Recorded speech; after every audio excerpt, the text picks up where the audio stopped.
আজকে আপনাদেরকে এলএসপিএলসির KGL win 120S সিরিজের পিএলসির সফটওয়্যার ডাউনলোড করে ইনস্টল করে দেখিয়ে দিব। চলুন আমরা প্রথমেই গুগলে গিয়ে আমরা কেজিএল উইন লিখে সার্চ করব। দেখুন সার্চ করা তো প্রথমেই চলে আসছে। এটি আমরা ওপেন করব। এখান থেকে নিচের দিকে চলে যাব। এখান থেকে নিচের দিকে গিয়ে দেখুন এখানে ডাউনলোড কেজিএল উইন ভার্সন 3.66 এটিতে আমরা ক্লিক করব। দেখুন এখান থেকে ডাউনলোড অপশানে ক্লিক করলাম। এখন আমরা দেখুন অলরেডি ডাউনলোড হচ্ছে। এটি ডাউনলোড হয়ে গেছে। এখন আমরা এটি ফাইলে গিয়ে এক্সট্রাক্ট করে নিব, কেননা এগুলো জিপ আকারে থাকে, এগুলোকে এক্সট্রাক্ট করে নিতে হয়। আমি এটির পাসওয়ার্ড দিয়ে দিচ্ছি। এই সফটওয়্যার থেকে ইনস্টল দেওয়ার পরে পাসওয়ার্ড চাচ্ছে।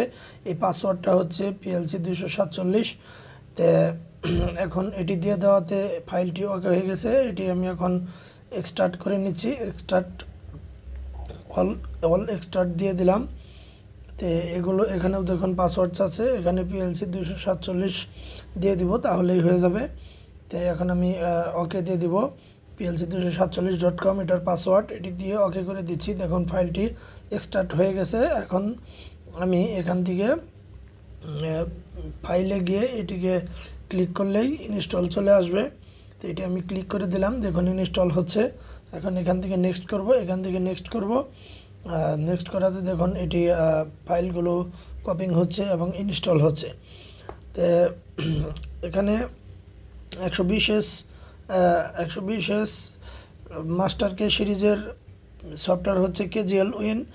এটি আমরা ডাউনলোড করলাম, ডাউনলোড করে ওপেন করলাম। এখন এটিকে একটি নিউ পেজ নিলাম। নিউ পেজ নিয়ে এখানে আমরা 120S সেট করে দিব। সেট করে দিয়ে এটি আমরা ওকে করে দেব। ওকে করে দিয়ে দেখুন এখানে প্রোগ্রাম চলে এসছে। এখন আমি একটি প্রোগ্রাম করে দেখাচ্ছি। একটি এনো কন্ট্যাক্ট, অর্থাৎ একটা স্টার্ট সুইচ, যেটা P00 দিয়ে শুরু হয় সুইচগুলো ইনপুট। আমি P00 দিয়ে শুরু করলাম। স্টার্ট সুইচের স্টার্ট নাম দিয়ে দিলাম এবং একটি স্টপ সুইচ নিলাম NC কন্ট্যাক্টে আমি স্টপ দিয়ে নাম দিয়ে দিলাম। সেটি হচ্ছে P01 দিয়ে স্টপ লিখে আমি ওকে করে দিলাম। এটার কমেন্ট হচ্ছে স্টপ। সো এখন আমি একটি কয়েল নিব। দেখুন কয়েলটি হচ্ছে F9 এ। এখানে এটি আমি লাইট নামে ইউজ করব, অথবা এটিকে আমি ম্যাগনেটিক কন্ডাক্টরের কয়েল হিসাবে কিন্তু ইউজ করতে হবে এটি, অথবা রিলের কয়েল অথবা ম্যাগনেটিক কন্ডাক্টরের কয়েল। সো এটি আমি ওকে করে দিলাম লাইট দিয়ে। এখানে আমি এটিকে একটি লেস ধরাবো, কেননা এগুলো লেস না ধরলে তো এটি চলবে না। আর তারপরে প্রোগ্রাম ইন্ট করার জন্য ইন্ট করে নিলাম আগে। এখন আমি এটিকে লেস ধরিয়ে দিলাম। দেখুন এখন আমি কিন্তু এটি আপলোড